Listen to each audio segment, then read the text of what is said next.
आइए दोस्तों अगले सवाल पे चलें। अगला सवाल क्या कह रहा है, if the price of sugar is decrease by 10%, a man could buy 1 kg more for ₹270, then the original price of sugar per kg is.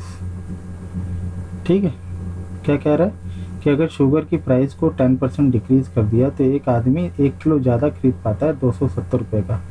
ठीक है, 270 रुपये में वो 1 kg कम खरीद पा रहा था। अभी क्या है कि उसका प्राइस डिक्रीज हो गया शुगर का। ठीक है, 10% डिक्रीज हुआ तो 1 किलो ज़्यादा ले पा रहा है। ठीक, इसके 4 ऑप्शन हैं, ए ₹25, बी ₹30, ₹27 और डी 37। आइए देखते कैसे होगा इस सवाल का जवाब।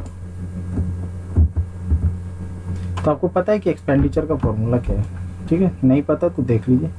एक्सपेंडिचर का फॉर्मूला क्या होता है, प्राइस इंटू कंजम्पशन। हमेशा आपको पता है कि प्राइस और कंजम्पशन मल्टीप्लाई होंगे तभी आपका एक्सपेंडिचर निकलेगा। ठीक है, ये कॉमन सेंस की बात भी है कि एक्सपेंडिचर क्या होता है, प्राइस आपका कितना और कितना खपत कर रहे हैं तभी तो आपका एक्सपेंडिचर निकलेगा। तो आपको ये क्या है, इक्वेशन 1 मान लीजिए, E equal to P into C को। ठीक, अभी क्या कह रहा है, ये हमारा हो गया पहला कंजम्पशन, जब प्राइस नहीं बढ़ा था तो P इंटू सी। अभी आप देख सकते हैं कि अभी आपका प्राइस डिक्रीज हुआ 10%। ठीक, प्राइस डिक्रीज हुआ 10% तो कितना हो जाएगा, P इंटू 0.90। 0.90 कैसे, 1 माइनस एक्स अपॉन 100। तो x क्या है आपका 10%। ठीक है, आप उसको सॉल्व करेंगे तो 0.90 आएगा। या मल्टीप्लाइंग फैक्टर से आपको पता है कि 0.90 क्या होता है, 10% डिक्रीज होता है। तो 0.90 आप इसको लिख सकते हैं, या तो अगर आपको नहीं समझ में आता है ऐसे तो इसको डायरेक्ट वैसे आप ट्रेडिशनल मेथड से P माइनस, क्योंकि डिक्रीज हो रहा है, P माइनस P का 10% अपॉन 100। जब सॉल्व करेंगे तो आपका अल्टीमेटली यही आना है 0.90 P। ठीक है, तो ज़्यादा बेहतर है कि आप ये मेथड सीख लीजिए कि 10% डिक्रीज हो रहा है तो 1 माइनस एक्स अपॉन 100, या तो आपको देख के समझ में आ रहा है कि 10% डिक्रीज है तो 0.90 आप डायरेक्ट लिख पाए, 0.90 P। एक्सपेंडिचर आपका इंक्रीज हो रहा है, कितना हो रहा है, तो यहाँ पे हमने कंजम्पशन नहीं लिखा है, कंजम्पशन नया क्या होगा। ठीक है, ये तो पुराना कंजम्पशन सी है, अभी आपका नया कंजम्पशन क्या है, 1 kg ज़्यादा है तो अभी नया कंजम्पशन कितना हो जाएगा, C+1। ठीक है, कंजम्पशन आपका नया C+1। तो एक्सपेंडिचर नए केस में कितना होगा, जहाँ पे आपकी प्राइस 10% डिक्रीज हो रही है और कंजम्पशन 1 इंक्रीज हो रहा है 1 किलो, तो 0.90 P। ठीक है, आपका नया प्राइस और नया कंजम्पशन। ठीक है, तो आपको पता है कि एक्सपेंडिचर दोनों केस में सेम है। पहले भी 270 ही खर्च हो रहे थे तब 1 किलो कम खरीद पा रहा था, अब 270 में वो 1 किलो ज़्यादा खरीद पा रहा है। तो दोनों केस में जब देख सकते हैं कि आप एक्सपेंडिचर सेम है तो आप दोनों को इक्वेट कर सकते हैं। Equation 1 PC is equal to 0.90 P into C+1। ठीक है, दोनों को इक्वेशन को सॉल्व जब करेंगे आप PC, तो P से P कैंसिल हो जाएगा, C is equal to 0.90 C plus 0.90 bracket से आप मल्टीप्लाई करेंगे तो P से P कैंसिल हो गया। तो आपका कंजम्पशन कितना आ गया, इस तरफ ले जाएंगे तो 0.10 C इजिकल टू 0.90। पॉइंट से पॉइंट आप कैंसिल, डेसिमल से डेसिमल दोनों तरफ कैंसिल कर देंगे तो कितना होगा, 10/90 कितना होता है, 9 होता है। C is equal to 9। कंजम्पशन आपका यहाँ 9 है। Then the original price of sugar per kg क्या है, पर kg पूछा था, तो आपको कैसे निकालना है, कंजम्पशन ओरिजिनल प्राइस निकालना है। हमारा कंजम्पशन आ गया 9। ठीक है, 9 kg आ गया हमारा।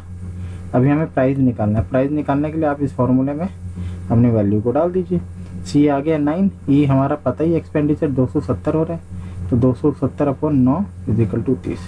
ठीक है, प्राइस इजिकल टू ये एक्सपेंडिचर अपॉन कंजम्पशन। इस फॉर्मूले अपनी वैल्यू डाल दीजिए, 270 यहाँ डाला, कंजम्पशन को आपने यहाँ पे 9 डाला तो P आपका 30 आ गया, ऑप्शन P आंसर। ठीक है, इसको करने का मेथड देखते हैं।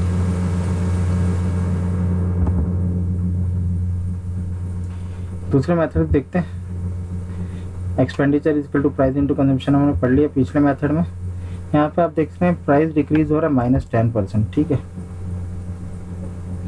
जब आपको पता है कि प्राइस डिक्रीज हो रहा है -1/10%, मीन्स -10% हो रहा है तो फ्रैक्शन में क्या होता है, -1/10। ठीक है, फ्रैक्शन में कन्वर्ट करेंगे कैसे, 100 से डिवाइड कर दीजिए, फ्रैक्शन में कन्वर्ट हो जाता है। परसेंटेज क्या होता है, 1/100 ही होता है ना, परसेंटेज वैल्यू को 1/100 से रिप्लेस कीजिए, 1/10। तो -1/10 आपका फ्रैक्शन।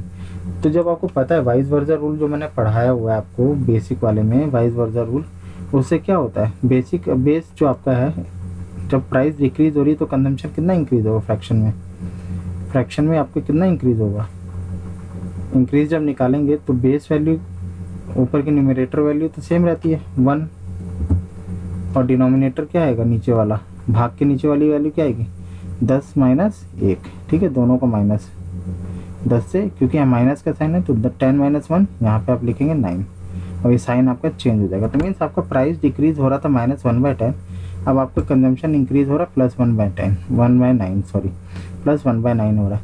तो आपको बता रहा है कि +1/9 इंक्रीज हो रहा है, कितने के बराबर हो रहा है 1 किलो पे। तो पुराना कंजम्पशन जब +1/9 इसका खपत इंक्रीज हो रहा है तो C × 1.9 कितने के बराबर हो रहा है, 1 के बराबर हो रहा है, यहाँ बता रहे हैं। जब आपका इंक्रीज हो रहा है जितना, कितने के बराबर हो रहा है 1 के बराबर, तो आपका कंजम्पशन कितना हो जाएगा 9, ठीक है। 1/9 × C = 1 हो रहा है, फ्रैक्शन आपका इंक्रीज इंटू कंजम्पशन = 1, तो C = 9, कंजम्पशन आपका 9 आ रहा है।